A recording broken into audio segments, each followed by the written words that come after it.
Si Dingdong Dantes po ito. Quiz time muna tayo. Kapag lumindol ng malakas, ano ang dapat mong gawin? Letter A, makipagtulakan at tumakbo agad palabas ng building habang may malakas na lindol? Letter B, tuloy lang sa work. Opo, work po tayo. Opo, tuloy lang.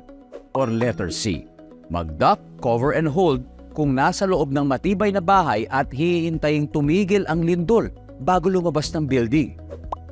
Kung C ang sagot mo, good job. Duck, cover, hold muna para mailigtas ang sarili sa malakas na lindol. #panatag ang may alam.